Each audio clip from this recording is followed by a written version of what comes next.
The movie opens in a historic time, where we meet a young girl named Elvira daydreaming about her crush, Prince Julian.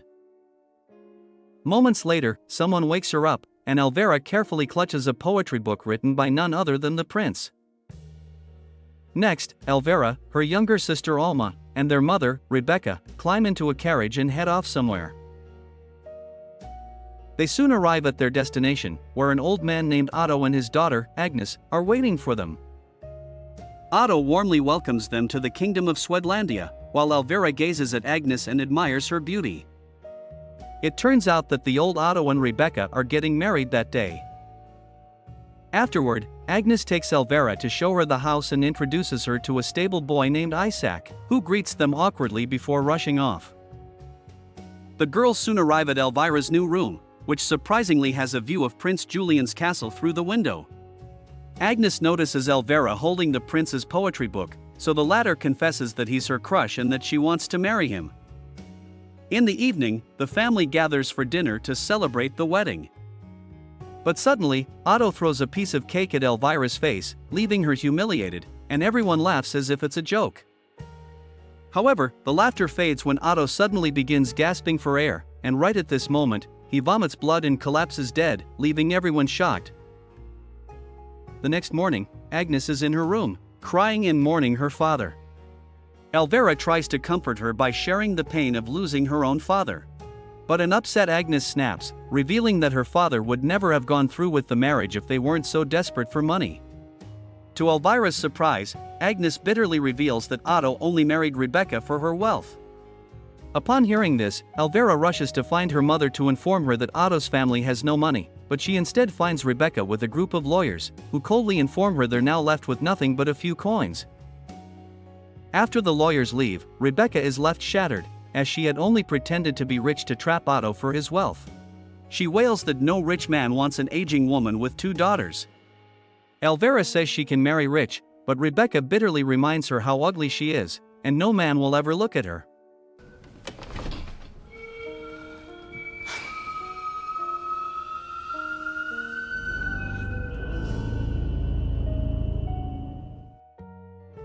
The next morning, a messenger from the castle arrives, and Elvira rushes outside in excitement.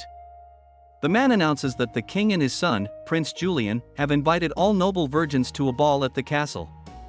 The ball will take place 4 months from now, and the prince will choose his bride there.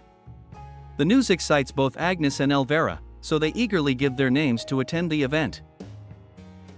The next day, Rebecca calls a doctor to prepare Elvira for the ball and fix her appearance. The doctor suggests removing her braces, taming her nose, and applying handmade eyelash extensions. Rebecca likes the idea, so she urges him to begin the procedure immediately and promises to pay double after the ball. Next, the doctor performs a painful procedure on Elvira, without any anesthesia, to remove her braces. After the removing procedure, Rebecca calmly browses a catalog and picks the nose shape she wants her daughter to have. The doctor then takes a chisel and drives it into Elvira's nose, causing her to scream in excruciating agony. But despite this, her mother watches with twisted satisfaction, while Alma sits frozen in horror. The scene then cuts to the finest finishing school in the kingdom, where several girls are enrolled to prepare for the ball. Elvira is among them, and her damn nose is tightly bound with a brace to carve the perfect shape. Soon, a woman named Madame Sophie arrives and warmly welcomes the girls. She reveals that anyone who performs exceptionally well in the first round will be selected to dance at the ballroom. She also reveals that, in addition to the prince, there will be barons, merchants, and all of the wealthiest nobles from the kingdom. In the next scene, an instructor trains the girls on how to dance gracefully. Elvira gives her best effort, but the instructor remains unimpressed and coldly tells her to move to the back. She invites Agnes to the front instead, causing Elvira to feel deeply humiliated. During dinner, the rest of the family enjoys delicious food, while Elvira is only served lemon water so she can lose weight. Agnes then asks Rebecca when they will conduct her father's funeral, to which Rebecca responds that they must wait until Elvira marries the prince. This enrages Agnes, who is aware of how expensive the doctor's procedures are to make Elvira look beautiful. She mentions that her father's body is rotting, while Rebecca spends money on everything except his funeral. But Rebecca still doesn't show any concern, causing Agnes to storm out of the dinner table. In the following days, the girls undergo intense training to prepare for the most important night of their lives. Soon, a list of those who passed and advanced to the next round is published. They rush to check, and many girls feel disappointment as they see they weren't chosen.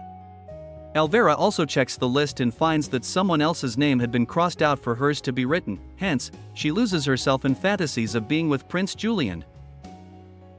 In the next scene, the instructor performs a complex dance move. Up next, she asks if anyone can replicate it. Most of the girls eagerly raise their hands, but the instructor summons Elvira to the center. She nervously begins to dance, but the instructor soon stops her and begins insulting her. She reveals that she never wanted Elvira in the first place, but Rebecca had bribed them to keep her. The instructor then sends her to the corner and summons Agnes and 2 other girls to dance. They perform beautifully, while Elvira just watches in silence and cries. In the evening, Rebecca brings some of Agnes's beautiful dresses for Elvira to try, but none fit her. The next morning, Elvira meets with Madame Sophie and breaks down, saying she feels hopeless, and no one will ever choose her because she's fat and ugly. Moved by her pain, Sophie assures her that she's brave, and that what's inside truly matters. She then gives Elvira a small gift, promising it will help her become more beautiful. Sometime later, Elvira meets with Alma and shows her the gift from earlier, which turns out to be a tapeworm egg. Elvira explains that once she swallows it, she can eat whatever she wants and still lose weight, since the parasite will consume her food. She even shows Alma a vial of antidote, claiming that once she becomes slim, she'll use it to get rid of the tapeworm. Alma finds this idea disturbing and urges her sister not to do this, which leads to an argument between them. In the end, an angry Alma storms off, while Elvira screams at her not to tell their mom. Afterward, Elvira stares at the tapeworm egg and contemplates for a moment before finally swallowing it. When she returns home in the evening, she hears strange noises coming from the horse stable and is horrified to see Agnes and Isaac entangled in a moment of intimacy. The next morning, Rebecca, who has found out about last night, is screaming at Agnes and calling her a whore. She brutally rips off her necklace. Meanwhile, Elvira is in her room, listening to everything while eating with satisfaction. Later, Agnes watches with tears as Rebecca kicks Isaac out of the place naked. The scene then cuts to 3 months later, when Elvira finally takes off her brace. Her nose is now flawless and perfect. She also appears slim, all thanks to the tapeworm eating her from within. Elvira then glances out the window and sees poor Agnes, who is stripped of all rights and working like a slave in her own home.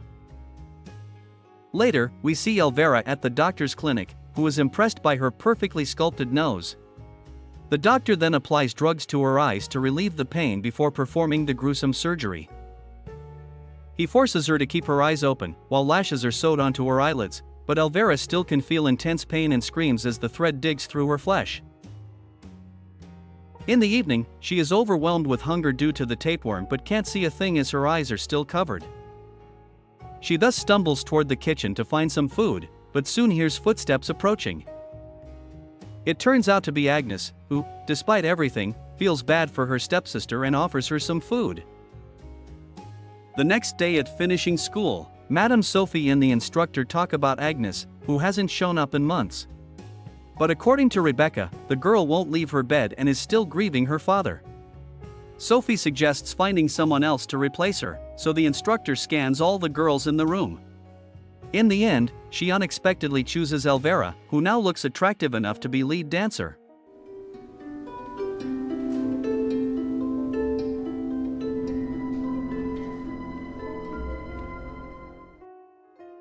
In the evening, Elvira tries to brush her hair. But then, she is horrified to see it falling out rapidly. Sometime later, a visitor arrives at the house with a beautiful gown to make her look exceptional for the ball.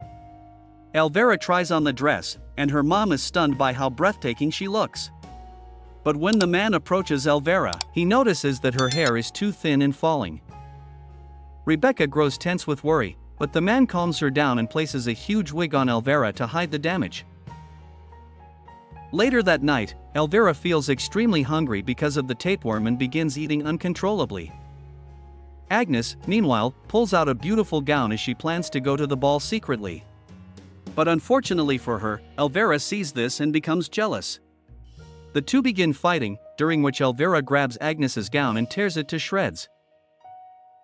Just then, Rebecca shows up, and Elvira frantically explains how her stepsister is intending to go to the ball, but Rebecca tells her how can she go to the ball when she has nothing to wear. She then assures her daughter that she'll be the most beautiful girl there and asks her to go to sleep. Elsewhere, we see Agnes holding her torn dress, crying beside her dad's corpse, which has now completely rotted and is being eaten by worms. All of a sudden, Agnes is shocked to see the spirit of her late mom appear in the form of a fairy. The mom magically fixes Agnes's dress using the worms and also gives her a beautiful pair of shoes to attend the ball. But she warns the young girl that she must return home at midnight, as then her coach will turn into a pumpkin. The next evening, the much-anticipated night of the ball finally arrives. Elvira, dressed elegantly, walks alongside her mother to make her grand entrance. The event soon begins, and each mother pushes her daughter forward for a marriage proposal. The girls emerge gracefully dancing, while a royal staff reads their resumes aloud. And then comes the moment we have been waiting for, it's Elvira's turn. Everyone is mesmerized by her beauty, including the prince and his friends. Soon, the dance is about to start, and many men queue to be with Elvira. The prince then scans through several girls, until he finally reaches Elvira, and asks her out for a dance. The two begin having fun, and Elvira can't help but tear up, since this is all she's ever dreamed of. Everything seems perfect, until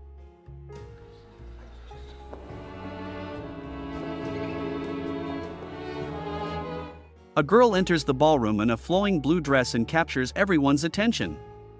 The moment Julian sees her, he forgets Elvira entirely and walks straight to the new girl.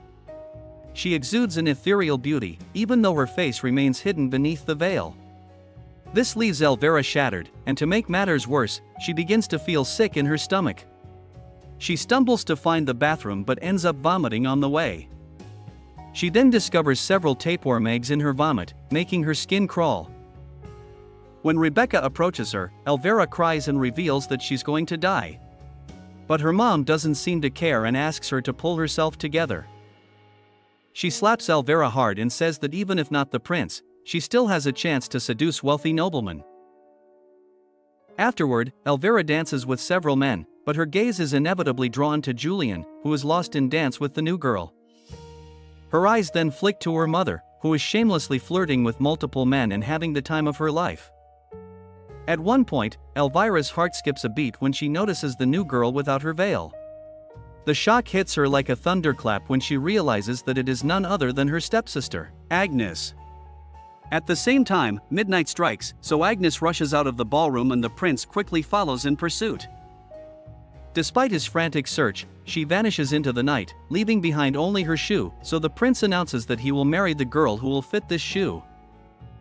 When Elvira returns home, she immediately grabs a knife and heads straight for her stepsister, demanding the other shoe.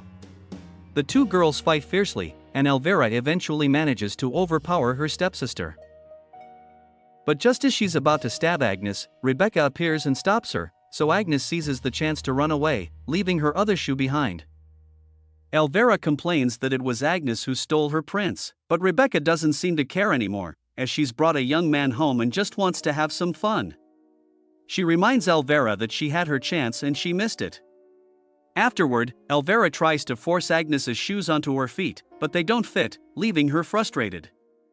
In a fit of madness, she places her toes next to the shoe to measure it. And then this happens.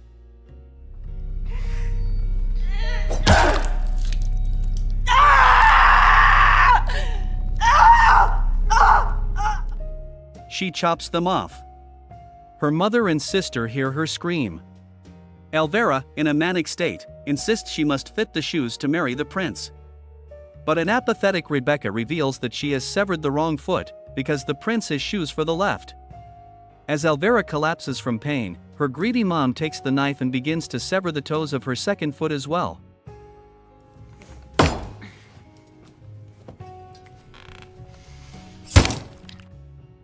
While unconscious, Elvira dreams of slipping on the shoe perfectly, and the prince choosing her to be his bride. But when she wakes up, she's shattered to see that every single one of her toes is gone. Just then, a royal messenger arrives outside and announces that the prince is here to try the shoe on all noble virgin girls. Upon hearing this, Elvira, who's unable to walk, begins crawling across the floor to meet him. She tumbles down the stairs, her head bald, and her teeth missing. Just then, she sees Agnes standing there in a beautiful dress. She casts one final glance at her stepsister before stepping outside to meet the prince. Moments later, Elvira hears the prince say that the shoe finally fits, and he chooses Elvira as his bride. The heartbroken Elvira breaks down in tears, while Agnes and the prince share a kiss outside. Not long after, Elvira is approached by Alma, who suggests they should urgently leave this place. But they first decide to remove the tapeworm, so Elvira consumes the antidote given by Madame Sophie. Seconds later, she begins to violently vomit blood, after which the worm starts crawling out of her mouth. A horrified Alma grabs hold of it and begins pulling with all her strength. The long, slimy creature continues to come out, until it eventually piles across the floor, so Alma cuts it in half. After getting rid of the tapeworm, Alma heads to her mother's room to steal some jewelry. Rebecca, who's busy entertaining the young man, notices her daughter but ignores her. Alma then helps her sister get out of the house by holding her legs while Elvira drags herself forward with her hands.